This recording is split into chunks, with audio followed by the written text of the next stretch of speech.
but this version is just not popping, bro. It's just not. They were just like they're like Steve Jobs out. Like they were just like just put something together, and we'll fucking worry about it. Forget what he was doing. Exactly.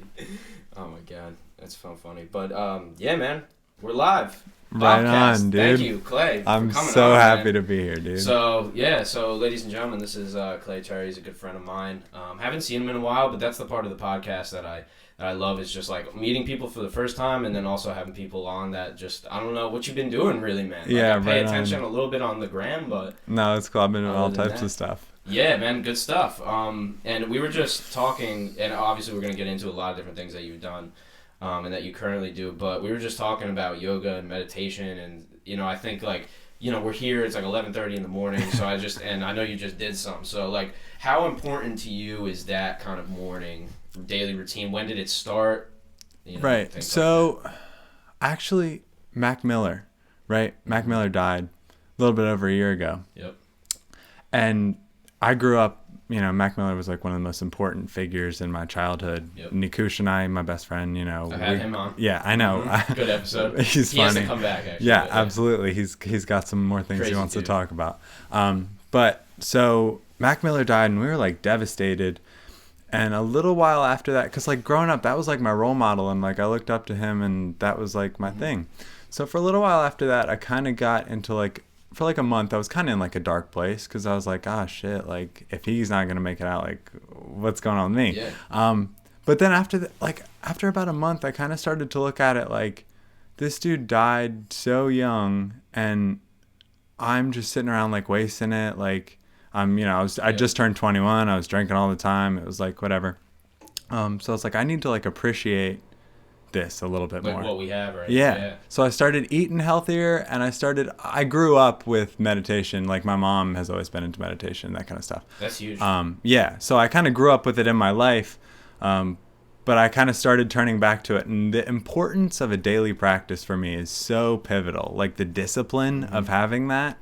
And the difference probably between the person that you become not without it. Yeah, and you don't realize. Yeah, like exactly. like I start meditating every day, like I'm doing this, and I'm like, oh, like this is cool. But I'm like, all right, I've been meditating, like I don't need to meditate today. And then I go to work and I'm like all frazzled, and like I'm getting pissed off at people and stuff. And that's when I think when you stop doing it, I think is when you realize how important it is. But really just like kind of backing up and paying a little bit more attention to why I'm doing things and what I'm doing. And I think that led into the veganism thing, which we'll talk to later. But what about you?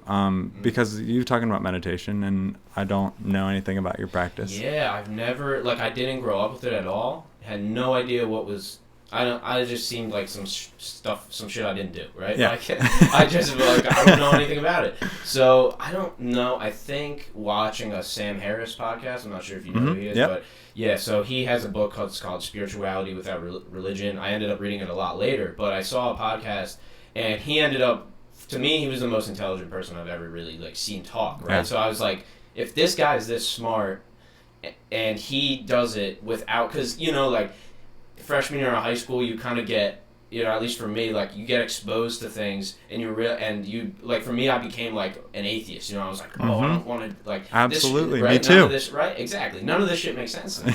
And then, then he's saying, meditation is going to be the key to open up all these doors, and he's making it really practical.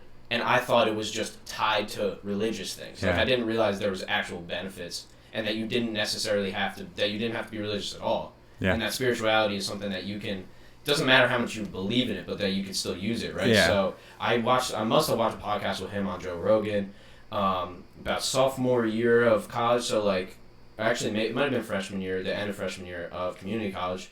And every day I woke up at 6 o'clock or 6:30 in the morning and did it for a half an hour. Yeah, right on. Every day for a month, right? And had that morning routine of half an hour meditation, half an hour reading.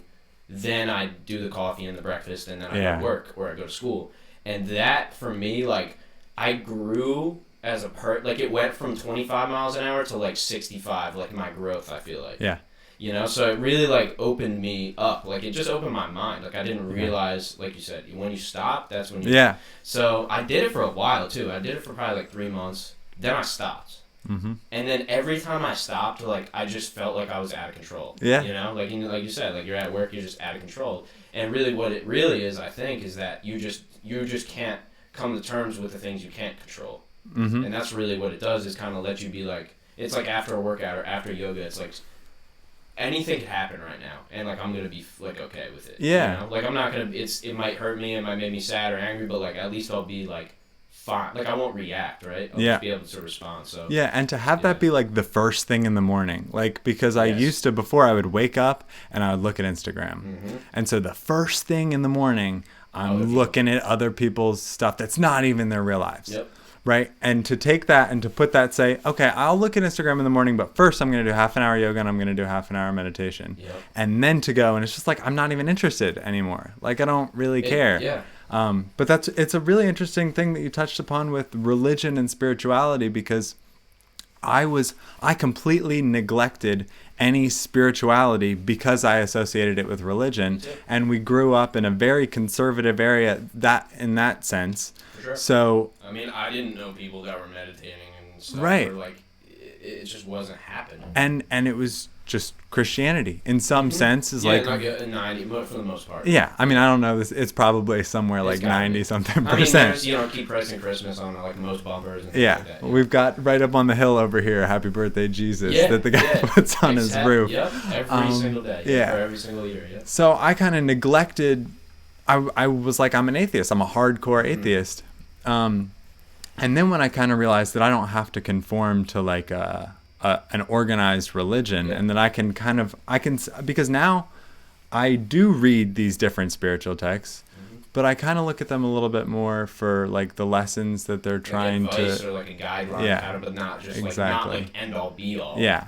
And I'm not going to look at one. I'm going to look at all of them and kind of pick and choose what. And a lot of people would say that that's no, that's blasphemy. The way. I think that's right. But no, I mean those are the hardcore people, probably. And I'm not saying they're wrong. Like I think you got to get the aggregation. Like there's so many things in Christianity that like are really positive and make sense for life, and then there's so many things that make no fucking sense at all. Yeah. Well, I had this thought. I wrote in my phone in the notes one night when I think I woke up in the middle of the night, and I wrote like, I struggled with people like wanting to put their beliefs on me. And it was, what I wrote down was basically the idea of everyone in their own experience is going to have their own idea or relationship with God. Even Christians are going to have different ideas because you can pull Christian to Christian. Right? Yeah, because you can pull so many different things from the Bible or pull so many things from whatever. So each person is going to have a different God or their own relationship with God. So, this idea that we share this God or whatever, it's not, everyone's going to have their own. So who am I to tell you or who are you to tell me that what our relationship should be like? Because even they can believe in the same God, but the God that's in their mind, like their version of it, can be completely different. Yeah. And like a lot of people wouldn't, I think a lot of them probably wouldn't even acknowledge that because it wouldn't make sense for them to acknowledge that. They would say like, well, isn't that's not the point, right? Yeah. For me, that's the fucking point. Yeah, exactly. I mean, the point is that we all have a different version of it, and that as long as it helps you and makes it more positive. Don't use it to do evil. Yeah, and if you're gonna pray hours a day, I hope that it just makes you a better person. And you're better to the world because of it. I don't want you to stop. Absolutely. We just jumped right into it here. That's the point, man. Fuck it. It's the morning. So right into. I know we're ready. I already got 1 cup of coffee down. Right on. So the sober November, but still coffee. What's the logic there? Yeah. So people are saying that. I don't know. I probably, to be completely honest, I probably should have stopped drinking coffee, but for me, it wasn't about coffee's not something that I felt like I needed to needed to take a month off of. Right. And in reality, I probably should have, but. For me, it was the booze, the weed, just being in college, it didn't take over. I didn't, it didn't affect me, really that affected my work as much. But you just see it add up. Like for me, it just started adding up. Like, and didn't want to do it every day. Yeah, so I just really took it wasn't like I just did it for myself, you know? And honestly, I'm probably scared of like stopping caffeine, honestly. Like I'm probably like, because that to me, nicotine too was hard. Like, yeah, that was really hard. And that's still hard all the time for me. Exactly. I did, for most people, they said, I talked to there's a group at Stockton, luckily, that is like an addiction class. Mm-hmm. And they told me, I'm talking to them, right? They have all the boards of like quit vaping. I'm like, fuck yeah, like that's what's up. Yeah. And, you know, and I could go into my story about that too, but they said, the guy comes up to me and he was like, what, do you quit cold turkey? Like he has this like, I don't know, he's from like Jamaica or something. I don't know, I'm just assuming, but like he had this cool accent and he was like, only 7% of people can do that cold turkey. Yeah. And that blew my mind. So what, no vaping, you went from cigarettes to nothing? So I went from like basically like I vaped for like probably 6 years every day. Well maybe 5, but like same something like that, right? Took a month off maybe in that time, random weeks off, but other than that it was pretty consistent. You know, I've smoked cigarettes before, but not like all the time. Okay. Not like every day. But roll like spliffs and stuff like that. I love those. But I actually had a problem like with my heart, and you know, I quit vaping, and they couldn't really tell me exactly if that was the problem. But basically, I had an EKG done. The EKG had this thing called a P wave, mm-hmm. and that has something to do with the electromagnetic signal around your heart. And then my roommate's girlfriend's mom worked in a cardiology lab. Yeah, cool. It's kind of a far stretch, but she worked in a cardiology lab, and she said that she had seen similar P waves, you know, from people who were vaping. So, and she was like, "Does he vape?" Yeah. And my roommate's like, "Yeah," and she's like, "Tell him to quit right now." Yeah. So I quit, got another EKG, it was gone. Wow. Gone. So my thought, and like this isn't really backed up, they haven't done a lot of research on this part of it, but my thought is that it's the metal in the coils, because mm-hmm. you know, the metal, even if you have a USA made like vape cartridge, like or a pod, that doesn't mean the metal's not from China. Right. And the metal that comes from China is not stainless steel, most likely. Yeah. And like also, you just don't want to be using metal at all, I think. So I think it had something to do with that. Yeah. Like this is half just logic and half like, you know, there's not really much science in it, but because they couldn't tell me anything. Honestly, I went to cardiologists, they couldn't tell me anything. They had no idea, man. Right? So I had to infer along with this suggestion, let me stop. So 6 months ago, stop vaping. I remember the last like rip that I took, I put it away, and I haven't touched one since. I don't do dab pens or anything like that either. And then and then I was just like smoking spliffs, like you know, taking a random cig here and there. And then so that was also, you know, why I took the 30 days off too, or the 4 weeks off too, because I wanted to completely cut that. Yeah, no, it's tough because I smoked cigarettes for like a couple years. Right at the end of high school, I went up to school in Vermont, and you know, we were all smoking cigarettes. That was just like what we were doing. Yep.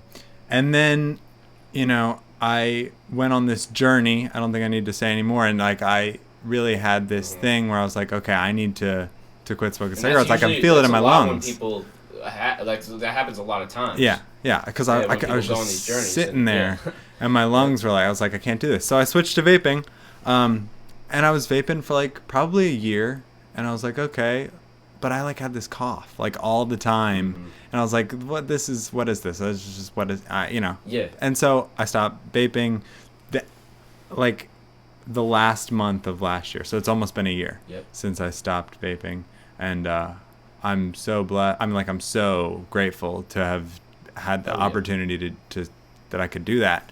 But it's still hard. Like I'll be with my friend and they've got cigarettes and like, you want a cigarette? And I'm like, sure. And then I'll go and I'll buy a pack of cigarettes and I'll, you know, you know what I mean? Like it's so easy to get sucked back because it's so addictive. Well, the thing is there's nothing. And what I told the guy too, I was like, dude, unfortunately for us, there's nothing like the buzz of that. Like caffeine doesn't give you the same buzz. Like nothing really gives you the same. It's not a high. It's like a buzz. Like it's a weird thing. And so that sucks that there is no, and a lot of people use like, I've had friends, and actually my one friend, like I won't name him, but like he stopped too. He was smoking like a pot a day or something, he said, like from the Juul. And he said that I think he was using gum instead. Like he would have 2 pieces of gum a day, then one. Yeah. And some people use the patch. And it's like, for me, I just didn't want to have anything. Like I just didn't want to. I think the meditation helped me with that too. Oh, for sure. It's because they reset you in the morning, then you have no chance of doing it. Yeah. And then when I would stop meditating, that would be when I would be out buying the pack of cigarettes. No, that's really cool. No, thanks for asking me that though. I'm glad that you did, because I want people to hear it. I haven't really talked about it as much. I think it's a really important thing to talk about, and I mean, everybody, like, there's so many people that have the problem with it, and people that we don't even know do, and they don't even know it's a problem. Yeah. And like some people just get into it for like no reason, just because their friends are doing it, and that's why we did too. I know, absolutely. I started with like the e-hookah that didn't have any nicotine in it, but then like all I could get. Yeah, dude, it's dangerous. So let me when I quit vaping, I want to talk a little bit about it. I think what really helped me was I was in a completely different environment. Yeah. So last winter, I've been landscaping for the past 2 years. And last winter, the landscape, we stop like beginning in December or sometime in December. So I was like, okay, what am I going to do? I've got from like December till March, I've got like a couple $1,000s saved up. Yep. I don't really know. I don't want to go work at Home Depot for 4 months, work for some corporation, doing some BS. Make that money. Yeah. So I was like, what can I do that I won't spend all this money that'll be kind of productive? So I was at Volkov's for Thanksgiving. Shout out to Volkov. What's up, all Nick? All the Volkovs. Yeah. And Sam Carlson showed up. This is so weird. I was just talking to somebody. Yeah? Sam's the man, dude. So a shout out to Sam. So Sam shows up, and last time I saw him was in high school. He had shorter hair. He was like a goofball, kind of like popular kid. Yep. And I see Sam now, and he's got like long hair. No Sam, this is crazy. Sam looks like a total like hippie guy who's been living on the road, whatever. So I'm like, what you been up to, Sam? Yeah. And he's like, I was woofing. I was like, what is that? It's worldwide opportunities on organic farms, right? So he was explaining to me basically. You sign up $40 on this website, Woof, and you get access to all. There's like 2,500 farms in America. There's different Woof sites for different countries, but 2,500 farms in America, and they all have profiles, and they say basically what they farm, their housing situation, and basically you go and you work on one of these farms for whatever you agree upon, 20 to 30 hours a week usually, and they house you and they give you food. Right, so it's basically totally. You just have to. Yeah, you have to get there. Yeah. But once you're there, and every farm is different. Like the first farm, I went down. I found a farm. Like, and 2 weeks later, after I saw him and talked about this, I was gone. Wow. So I found a farm in Florida, and my plan was to just go down there all winter and stay there one place for 3 months. Yep. So I go down, and this is the most influential experience in my life that I've ever had. I think. I show up at this house. I drive all day from here there one day. I show up at like 8 o'clock at night after leaving at like 4 a.m. And I'm greeted by this house of like 9 people who are all like, Clay, like, what's up? They all know my name. It's like, I have no idea what I'm getting into. And they come in and they give me food. And the host of the farm is visiting his family. He goes away like 2 days a week. So it's just like, people from 18-year-old to like one guy was like 30, like all different types of people from all over, from Maine, from the Carolinas, from Utah, from and they're all woofers too, overseas. Yeah. So basically this house is like at any time there's like 4 to like 14 people at this house, and you work together. You sleep in the same place. You eat, you make food for each other, and you eat together. You get bored together. You're basically all just like hanging out on this farm. And so I did that I stayed there for 2 months. And it's such an interesting, they knew me better than anyone in my life at that time. Because even when you have a best friend, you see them, maybe you sleep at their house or whatever, but you see them for a couple hours a day. These people I'm literally spending all of my time with, and they were complete strangers. 24/7, yep. It was so wild. And I met a girl, Jen. Shout out to Jen. Shout out, Jen. I'm moving on Friday to Florida. We got an apartment together. Wow. So I ended up meeting this girl And her and 2 other girls and I took a road trip out to California, stopping at farms along the way. Like, we did it super cheap because we were using Woof. But that's kind of leads to me where I am now. But I highly recommend that if I know that you're a busy guy, but if you're ever in a situation where you've got a couple months, I want to do something like that. Dude, seriously though, if you've got a couple months, as long as you have enough gas to drive there, you can go and you can spend no money. That is crazy. It's so cool, dude. So beforehand, so when you were having this conversation with Sam, was it like, yeah, I'm gonna do this, or did it take you a little while? No, it was like, okay, like this looks like a good solution. Yeah, like, because I was like, I don't know what to do because I don't want to work at Home Depot. I don't want to do this. Yes. What am I gonna do? And Sam's like, yeah, dude, you should go with him. You can stay for him as long as you want, or do you just tell him, hey, I can do it 2 months, or like? Well, every place is different. Some places they'll take you for a day to 2 weeks. Some places will take you for a day to long term is what it says. There's like a little description, but every farm has their own everything. Wow. So that's really cool. And now because you get so tight knit with these people, if I go to Seattle, I have someone I can stay with. If I'm in Utah, I have someone I can stay with. Connections. If I'm because all these people I know so well. If I can I had people in Montreal. If I'm in Montreal, I have people to stay with. If I'm in Sichuan, China, I have people to stay with. Yeah. If I'm in Turkey, I have people to stay with because I got to meet all these people. So it's really an awesome experience. I think like people do, and this has been coming up on like the last like 3 podcasts I've done, but a lot of us don't realize how flexible the shit is. Yeah. Like, this is all very flexible. You can just leave and go. Yeah. Right? And on Friday, you can just leave. Yep. And go. Yep. And it's like, there's nothing really to stop us. Like, we might as well... Plus, like, you could probably attest to this, like, more than I can, but, like, this is the time, right? I mean... Oh, yeah, dude. I mean, like, Jen and I, we signed a lease for an apartment for a year, and I'm so happy that I got to meet her. Like, it's honestly... It's amazing. Yeah. I'm so lucky that I met her and that we're moving in together. And I love you, Jen, but, like, part of me was kind of like, I could just keep doing this for a couple more years. Like, I could just keep landscaping during the season and then traveling. And go back, but now is absolutely the time because I don't have a mortgage. I mean, I don't know if when I'm going to buy a house ever. But, right. Yeah.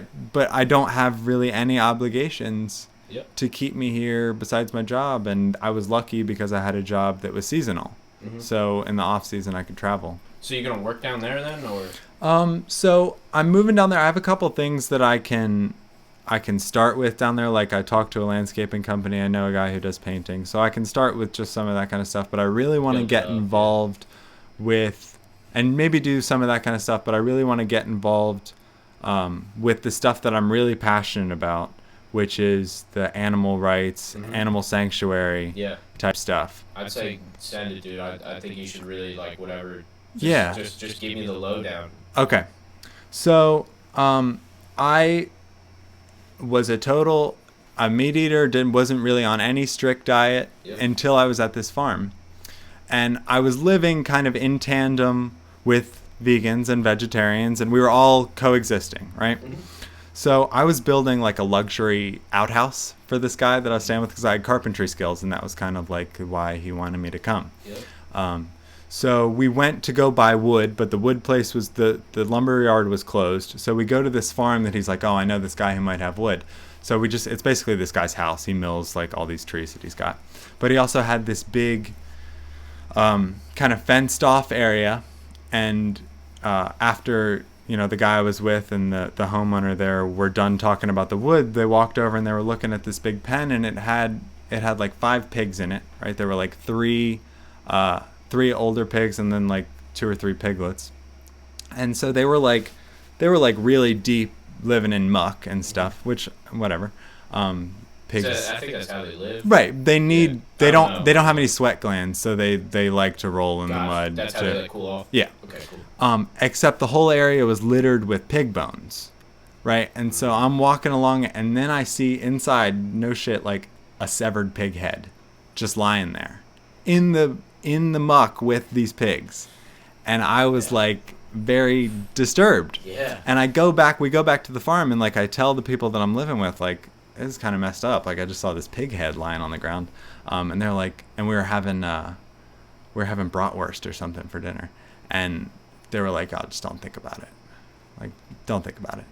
Yeah. And I was like, oh, well, that's just what he does. That doesn't, thing, yeah. But I was like, oh, that doesn't really feel right. Like, I'm grossed out by seeing this pig, but now I'm going to go home and eat. Completely disconnect. Completely disconnected. And there was a time when there were more vegans than there were meat eaters at the place. So I kind of just started to be like, they would make 2 dishes, and I was just like, count me in with the vegans, like, make me the vegan food. So when we left and went on this road trip, I went vegetarian because I was just like not really. I decided I'd wanted to be vegetarian for a little while, but like I was at home before that, and I wasn't gonna like tell my parent, like stop, right? I didn't, right? Because yeah. So but now I was out by myself, and I was like, okay, I'm gonna be vegetarian. I'm gonna do this, right? And so I really started. I felt good about it. Like it felt good to me that I wasn't, relying on the animals. Right. And so I get home and I'm living life and I'm feeling good. And then Galen, who I connected you with, he's vegan and he's been vegan for a while. And we started talking about it, and he was always like, man, like, look into this, like, think about this. And I watched 2 things. So I watched a speech by this guy named Earthling Ed on YouTube. Okay. He's like my role model. He's amazing. You should definitely check him out. I'll link it in the show notes for folks. And he basically, that was like a speech. He goes around and he gives speeches at colleges and universities and all this type of stuff. Yep. And he basically gave all the excuses that we use to not be vegan, all the reasons why we shouldn't be vegan, and kind of pointed out why those might not be accurate. So I was like, okay, like I could kind of get into this. And then I watched this documentary called Earthlings, which is narrated by Joaquin Phoenix.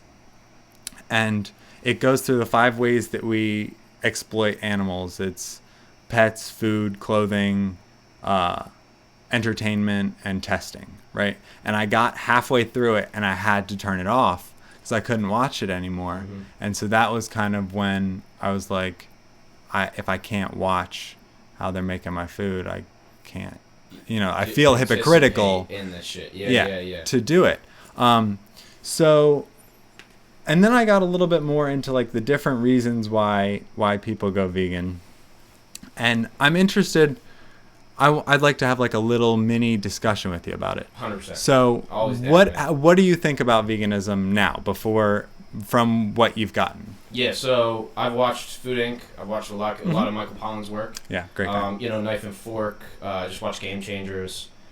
And I've thought about it. And I understand like a lot of the arguments, and I think there's a few different categories, and like I think you're gonna get into it too. Is there's a moral. Right, we've got 3. Right, there's a diet, and what's the other one? Environment. Okay, yeah, makes sense.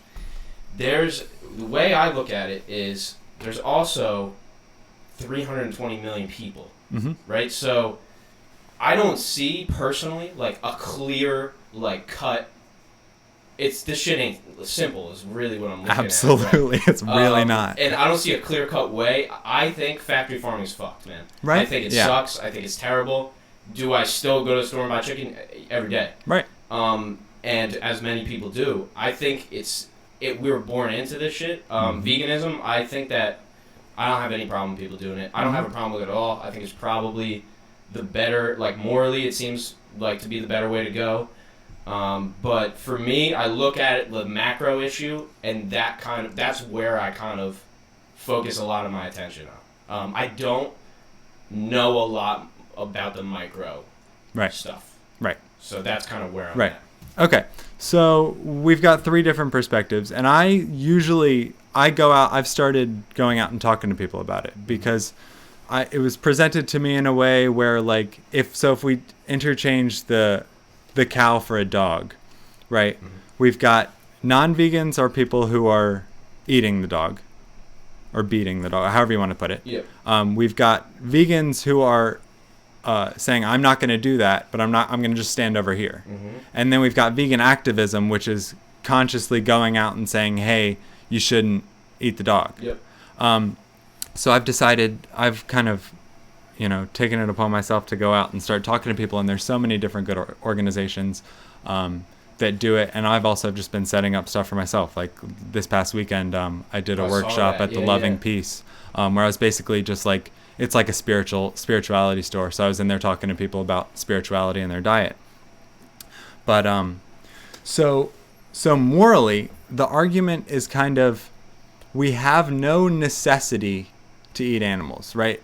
In 2009, the American Dietetic Association, the largest collection of doctors and nutritionists in the world, came out and said that a well-planned vegan diet is suitable, nutritious, healthy for all stages of life, including childbirth, infancy, lactation, athletics, all these things, right?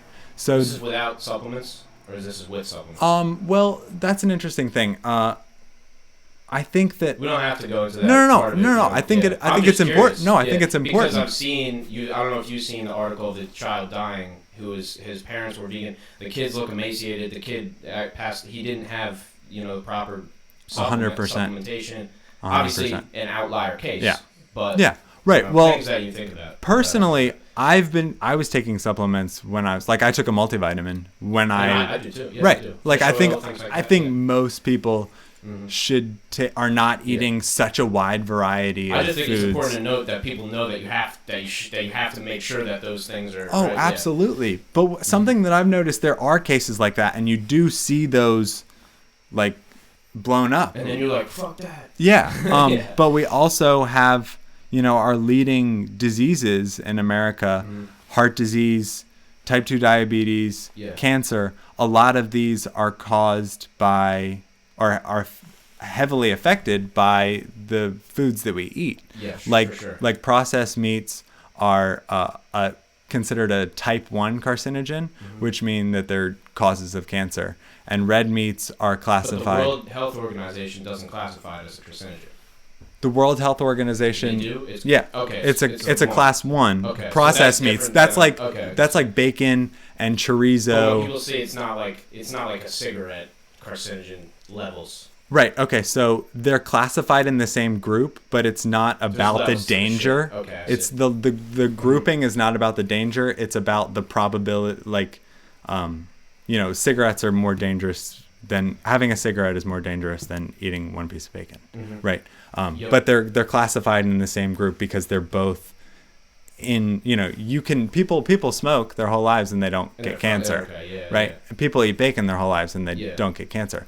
But they are because what it is our intestines are 3 times longer than that of a natural carnivore. We talk about lions, we talk about people love to talk about animals out in nature who just eat meat.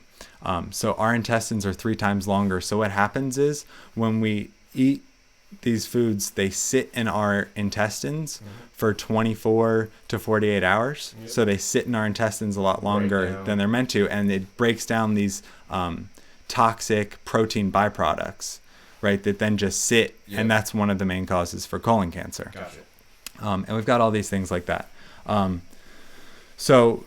back to there's so many different things to talk about, which is why it's so hard. It could be hours. Yeah. So supplementation, I think, is important. I take a multivitamin, but I've taken a multivitamin for a long time. One thing that I have noticed is there's this fear that vegans are going to be deficient in certain vitamins. So when I went vegan, I made sure to get my blood tested and to make sure I'm taking the right things. Whereas before, so before I was vegan, I didn't pay attention to that shit at all. And it's true that all plants have all amino acids, but they have them at different levels. Yep. So you can't just eat lettuce, you'll die if you just eat lettuce, right? Yep. It's like if you just ate bunny, it's too lean, you die, right? So it's the same thing.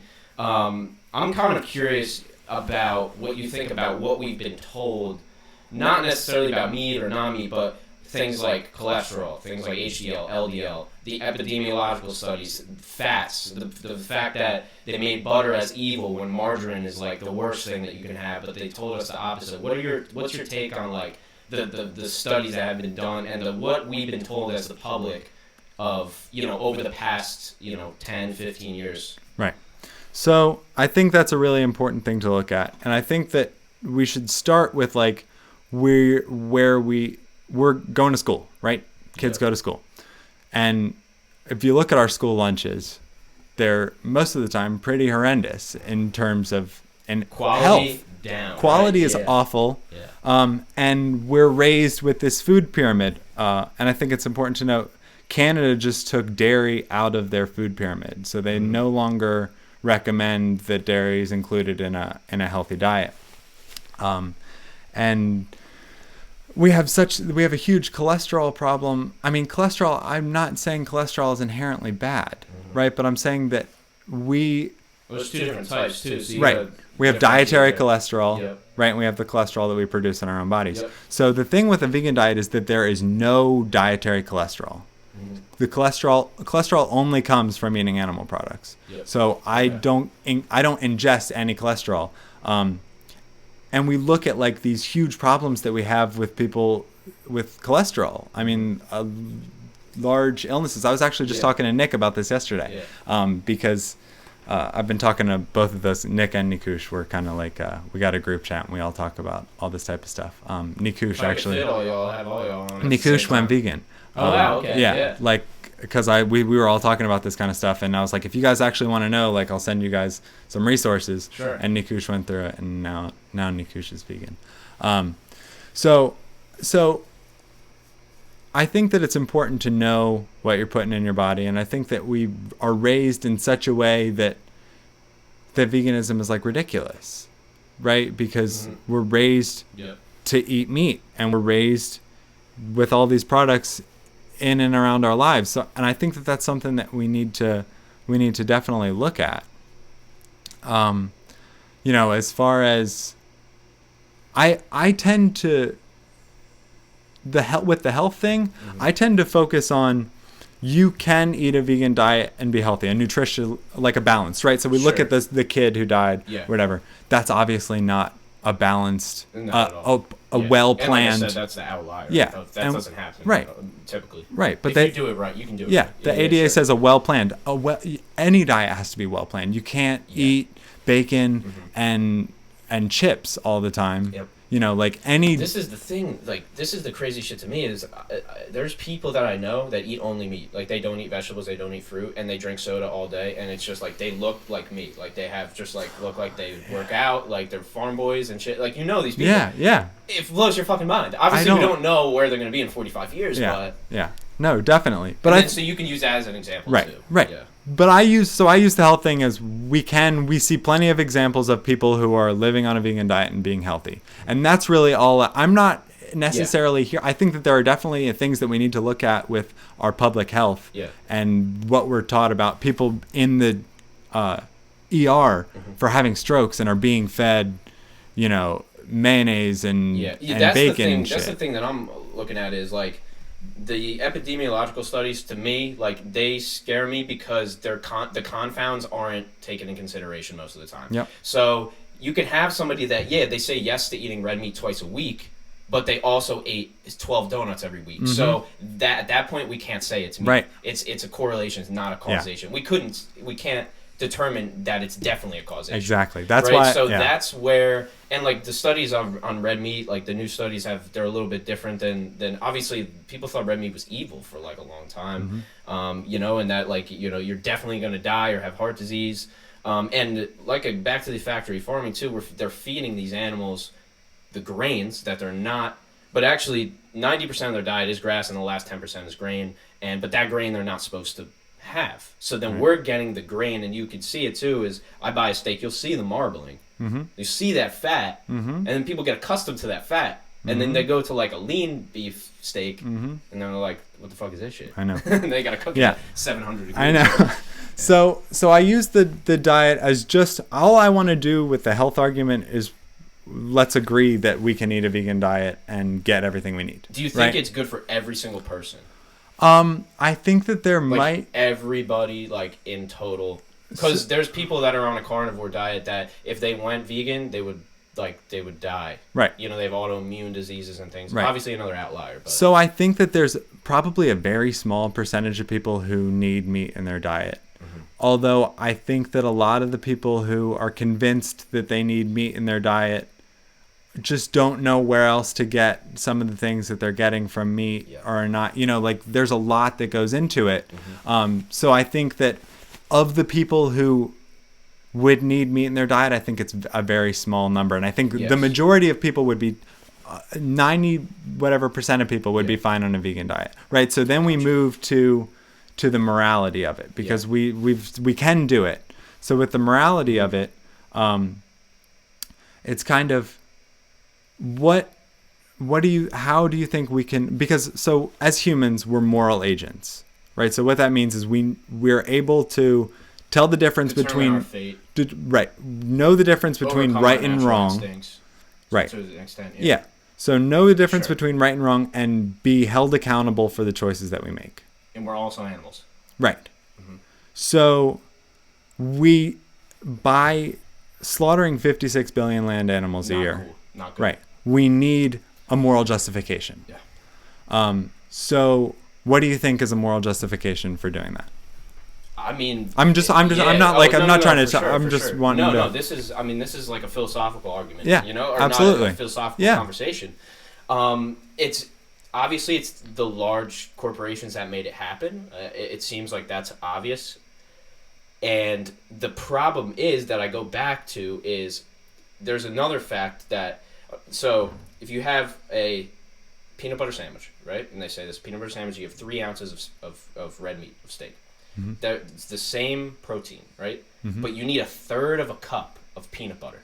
I've never put 1/3 of a cup of peanut butter on a sandwich. That's a lot of fucking peanut butter, right? Absolutely. So the caloric intake is a lot different. From the 3 ounces of steak, you get a lot more calories, so you're full longer. You're gonna last long. You can basically do more, dietary wise. Right. So that is why I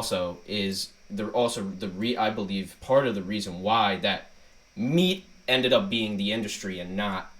It's just because you can feed so many people with 1 cow. Right. Okay. So here's an interesting thing.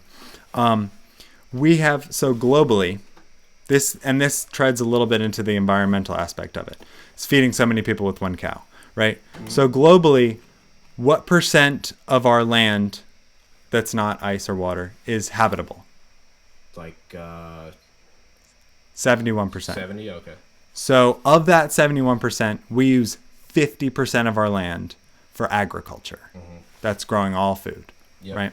And most of that is to grow food for the animals, right? Right. Yeah. So 56% of the land that we use for agriculture is used just to grow the crops. And then 60% of that soil is terrible, right? Yeah. Right. Right. Yeah. Exactly. So to feed the 1 cow, we need it takes I think 1,800 gallons of water between the food, the water that the cow drinks, the cleaning of the facilities, all this type of stuff. We need. Don't get us wrong. You got to wash the lettuce too. That takes a lot of water. 100%. Yeah, for sure. 100%. But it takes significantly less land and less water. Like we're using 77% of our land for agriculture. Our agriculture land, 77% of it is animal agriculture. Okay. And the other 23% is everything else. Yeah. So right now we grow all the vegetables and all the stuff you see in all the supermarkets, all of that with only 23% of our agricultural land. And 33% of the land that we use for animal agriculture is arable land, which means we can grow food fit for people. Okay. So we're using more than half of our arable land to feed the animals. Yeah, that feed the people. Right.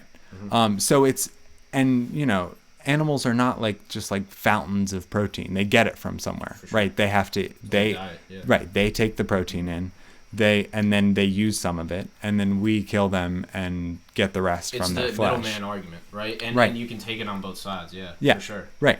So, and we also look at our water consumption. 80 to 90% of the water we use in this country is for agriculture. Of that, 56% of it is used to grow the plants to feed the animals. Yeah, grains, wheat. Yeah. Right. So really, it's an incredibly inefficient system that we've developed, right? Globally, 23% of our land is grazing land. So we don't have factory farming because we're inherently cruel.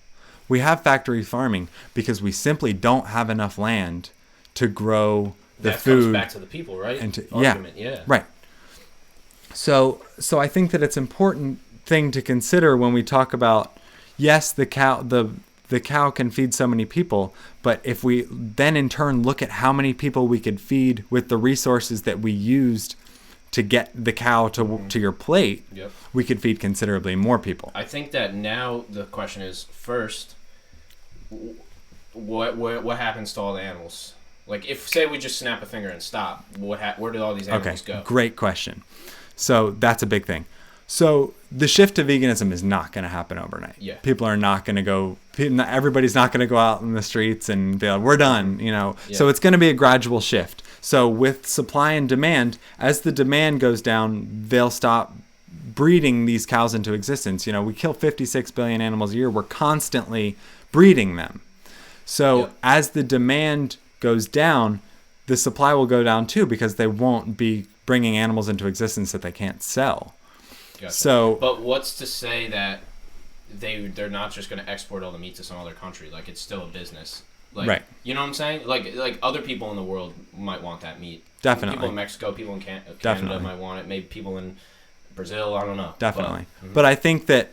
it sounds good. Yeah. I'm just saying the logistics behind business, obviously these motherfuckers don't care if you eat it or I eat it. They just need somebody to eat it, right? It's a worldwide thing that I think, we it's look complicated, I think, is the fucking, We look at England, we look at all these places though, and veganism is on the rise in so many places, and this year has been just crazy for veganism. We look at the percent of vegans that we had, the last poll I think was done in 2015, right? And it was like 0.5% of people in America. But it's like 5 now, right, or something? Right. Well, we don't really know, but of the people most of the people I know who are vegan, like Nikush, my girlfriend just went vegan, my mom went vegan. So many. I went vegan before. None of these people are included in this study. So I think that it's really surging. Obviously, it's still anecdotal. Yeah, definitely.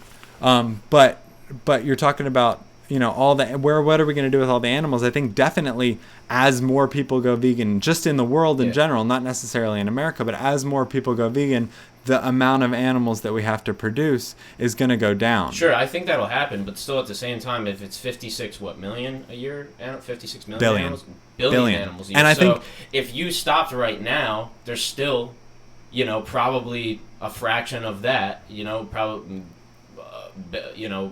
Hundreds of millions of animals that would need to go somewhere. Mm-hmm. Even if over time they would not stop breeding them, but still there would be so many just chilling, sitting there. Absolutely. So then they're probably going to kill all them. Yeah. Oh no, animals are going to keep dying for a really long time. Do animals get killed in the process of making plants? So that's a really interesting point as well. Yes. Yeah. So veganism, I think it's important to realize that veganism is not cruelty-free. Yeah. Because soy farming, we look at soy farming as terrible for the environment. Soy is just bad in general, right? Yeah. It's terrible for the environment. We have rodents, we have all types of snakes, we have all types of things that get killed in these fields. Birds, right? And like you've seen, if you just go out here and watch one of those machines, you fucking know there's mice and shit in there. Yeah, absolutely. Yeah, for sure. But the other thing is that it takes way less plants to feed a vegan than it does to feed the animals that feed a non-vegan. Yeah. So by being vegan, we're also decreasing the amount of plants we use, because it takes up to 16 kilograms. It takes up to 16 kilograms of plants to make 1 kilogram of beef. Gotcha. So we're significantly decreasing, 70 to 85% of the soy that we farm is fed to animals. Yep. We humans use roughly 6% of the soy, and it's in everything. It's not just tofu. You see soy in literally the ingredients of everything. They replace it with dairy or replace dairy with soy and things like that. Yeah. But still, the amount of soy, we're using a vast majority of the plants to feed the animals. Yep. So I think that's an important thing, and it is important to realize that it's not cruelty free. That that's like the number one thing for me is like and we have, I don't know if you think this, I read a book called Sapiens by Yuval Harari. It's like the history of humankind. Yeah, I've heard of it. And most anthropologists respected, I'd say over 90%, will tell you that we've always eaten both. Mm-hmm. And absolutely. That seems like something, but we haven't eaten both like this. Right. Right? So I think that's the real thing, right? It's like, you're not saying, let's kill zero, like, animals kill other animals. Fact, right? Yeah. Like, we're trying to be better than the wolf that's like the wolf. Like, the next step isn't to then, once we do this, stop the wolf from killing. Yeah. They're like, no, that's just how they are. Yeah. And we're animals too. But the big thing is, like, this is fucked. Yeah. Yeah. Absolutely. But and if we look at, like, it's absolutely, and that's like, why I'm out here talking to people, because 99% of animals come from factory farming. Yeah. But we talk about we've always eaten both, right? Yeah. I think there's a couple important things to look at We should talk there. about hunting too, probably. But, Absolutely. Oh, there's so many things to talk about. But so firstly, we have to look at because we've always done something, does that morally justify it? You know, for a long time we kept slaves. You know, and I'm not comparing now, those things. Which is crazy. Yeah. Right. But I'm saying, like, because I don't think always doing something is a moral justification. No, I'm just saying, I think our bodies have adapted. You know, and like I said, I'm not a fucking scientist, so I don't really know. Right.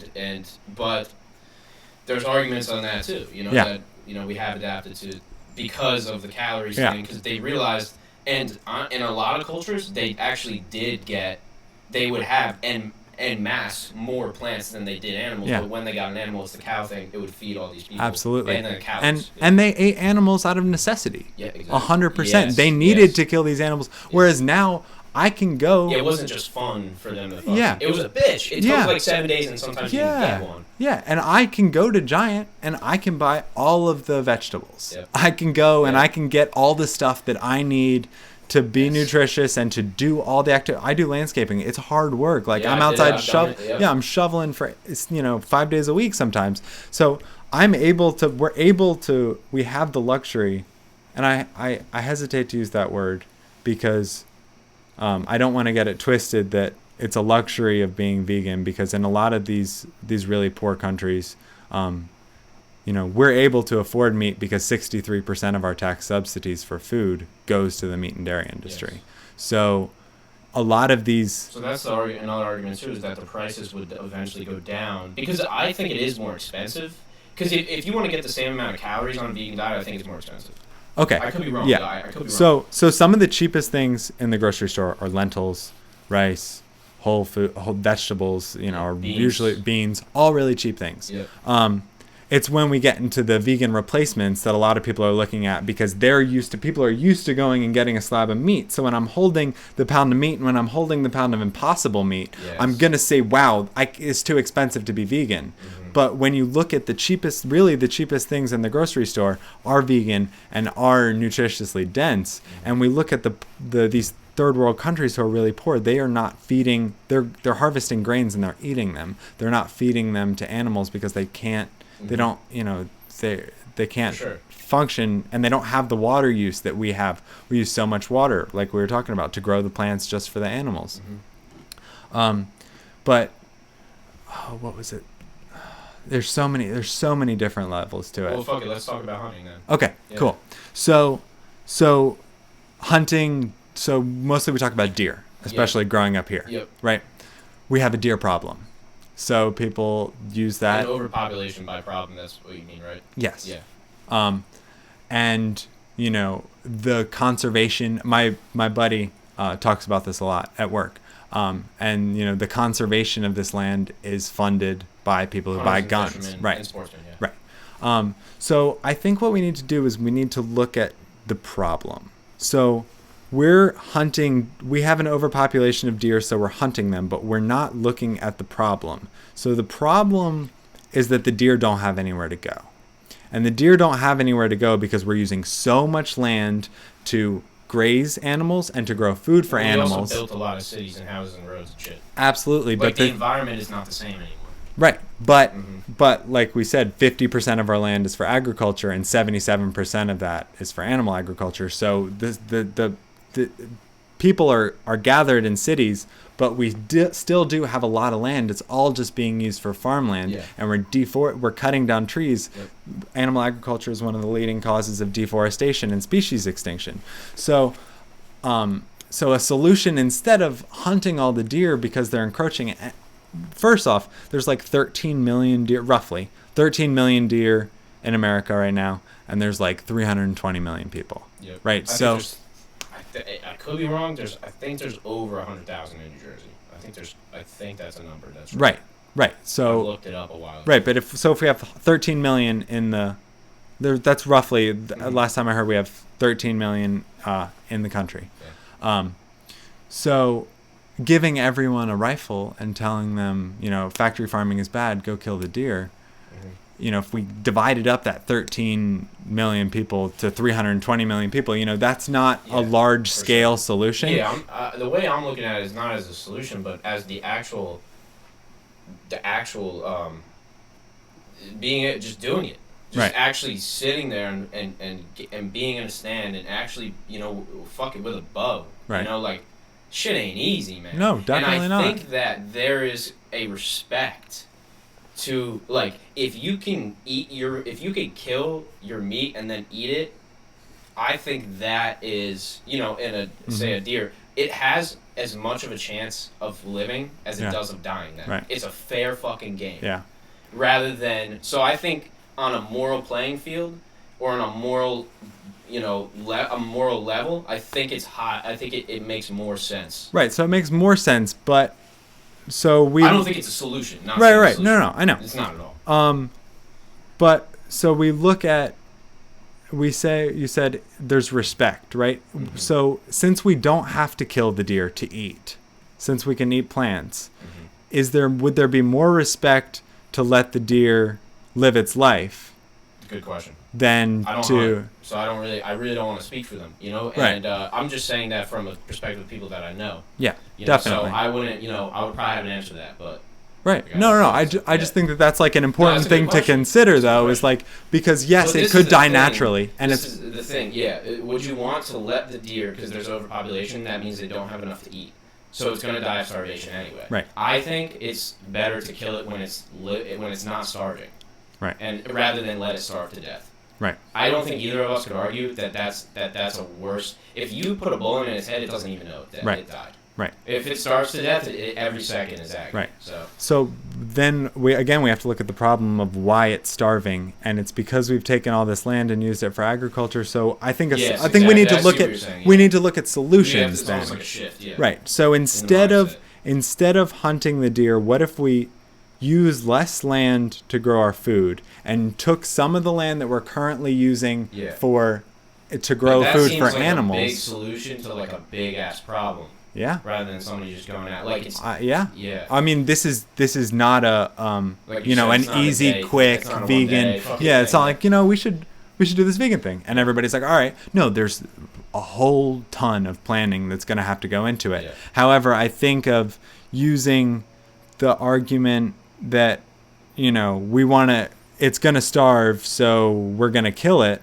I think is a little disingenuous, not on your part, but just on the idea that it's starving because we're taking up so much land to grow food for animals. So if we shifted to a more plant-based diet and let some of this land re-wild, if we take some of this land that we use for growing plants for animals and planted trees and reintroduced some species that have gone, and I think that would work, but there's people that own businesses that own this land. So it's not like I mean, if you're saying if we could, right? Like if we could, yeah, but the actual execution, I think, and like you said, what we said many times, it's not an overnight thing, but that would be ideal, right? Yeah. So like let them go, and then we have the ability to just grow plants and like, and like you said, take I guess 20% of the land to grow the plants and not feed the animals. Yeah. I think there's so many. How long would it take? Oh, dude, it's gonna take like hundreds. I think 100 years. Yeah, definitely. But so the thing with that is, the thing is too. I don't think on an individual basis. You might disagree with this. I don't think on an individual basis we change people. I think it has to be just like factory farming has to be a government, maybe not subsidized, but a government enforced. Right. Right. Because I don't think 320 million people are going to change just because we say killing animals is bad and we show them a video. Right. Like they're just not. They're still gonna go because they're gonna say, "Listen, McDonald's is fucking cheap. Yeah. My kids have to eat. Right. And I'm working 7 jobs. Totally, man. And I can't just give lettuce. There's very big fundamental problems with our system and trying to change. We're fighting against a system. Do you think that we can change it every person on an individual level? Do you think it would have to be? I don't advocate for for a law that says we can't eat meat anymore. Okay. Because Yeah, I want people to come to that, like that conclusion on their own, to look at it and say, I don't have the faith that they will. I don't either. Yeah. But I didn't have the faith that I never thought I would either. Yes, right? Yes. So like and I didn't think my mom ever would, and I don't think Nikush ever would. And you didn't even really try. You just gave him the information, right? Yeah. And the day that earlier in the day, Nikush said to me, "Love you, Nikush." Nikush was like, "I don't give a fuck about the animals." Yep. But Yeah. So then he gets the information and he sees what happens to these animals, because I think it's important for people to know, because it's horrific and people had been really misled. Like we see the gallon of milk and it's the it's the massive disconnect. Like you don't see that pig head. And it's the mother cow with their baby cow, right, on the cover of the milk. Right? It's great. So we go to a dairy farm. Cows only produce milk because they've had a baby. And if that baby drinks the milk, we can't sell it. So we have to take the baby away within the first 24 hours. And evolutionarily, that causes so much stress to the mother because of her maternal instinct. A stressed out animal, which is not going to be the same. Yep. And we cut their horns off with no antiseptic. With no numbing agent or anything like that. We brand them, we break their tails, we artificially inseminate them by shoving our hand up their anus and holding their cervix in place. Video where literally it's just even in the stomach, they can just grab. It's horrific, but it's hidden so well. Right, so well. So basically, all I can do. And all I want to do, I don't think I have so much fucking respect for you doing this shit, because this shit seems so fucking hard. Because all it would be is literally, it seems to me, like, it's just people like, nah. Well, it's... Like, what the fuck are you talking about, bro? It's really interesting, the split. Because often a lot of people... I protested at Bacon Fest, which is one of the largest... Bacon Fest in Easton. Dude, that was one of the hardest things I've ever done, because it's the whole group mentality, right? We've got all of these people here to eat bacon. Bacon. We're literally here because there's bacon in everything. Yep. And I'm trying to talk to people about not eating bacon. So it's really hard. But in most situations, like especially at the Loving Peace. People are reasonable. Yeah, people are reasonable. Yeah, and they'll sit down and they'll talk. Like I had a woman sit down with me and I was like, so what do you think would stop you from going vegan? And she's like, well, butter, obviously. Like I love butter. And I'm like, I'm with you. But to have butter, we need milk. And for milk, we need to take the baby. And I explained to her the process. And she was really upset. And she was really disturbed. So I think that a lot of people, because people fundamentally usually agree that animal cruelty is wrong. Yeah, and factory farming too. Right. Yeah. But they are under this... Well, it's also, we didn't create it. Like, we're just in it. Right. But we don't have to pay for it. Exactly, yeah. I think that True. No, but I mean, I'm 100% with you. For 21 years of my life, I was a meat eater. I was not vegan. Yeah. So I'm not like trying to be like when I talk to people, I'm not taking the like holier than thou thing and that you see sometimes. Those people paint a bad picture of what you're trying to do. So bad. And I knew that you weren't going to come up here and be like, fuck you, Sully, you better change. Like, I knew that's not what was going to happen. I knew we were going to have a great conversation, right? Absolutely. But unfortunately, people paint those people, the outliers, the people on the far end and this far end, paint the picture. Yeah. Because those are the most outrageous. And the most outrageous thing paints the fucking picture for everybody else. Absolutely. And I mean, there's the whole... there's so many different things to talk about it with it. There's the confirmation bias where, if you see an article on why veganism is great and you see an argument... And you can do that with anything. Oh, vegans are guilty of it too. Yeah. If I see an argument about why... Look at this. Yeah, right? I'm obviously... But I think that it's important that we kind of step back and kind of evaluate, why we're doing this. Are we doing it because it's something that we've always done, or are we doing it because it's something that we believe is right? Yeah. Something that we think we should do. Exactly. So really, I'm just trying to... Yeah, I mean, for me, like, as long as it's healthy, like, as long as people can maintain the same health and they're not deficient in anything and their blood pressure's fine and everything, like... How can I say... I would never say this, but I don't, and I wouldn't say don't become a vegan, don't become a vegetarian. Like, as long as it's health... I mean, I think that I don't really see a problem, with and I understand like your hunting perspective too. I don't really see a problem with that. Obviously, it's somewhat of the bias of like living around a lot of people who do it. And, you know, my dad has done it, and you know, all my friends and shit like that. Definitely. That for me is not as morally. I'm not worried about that as much morally as the massive, you know, factory farming. And I think that's gonna. And I think you would agree too that that's really the big.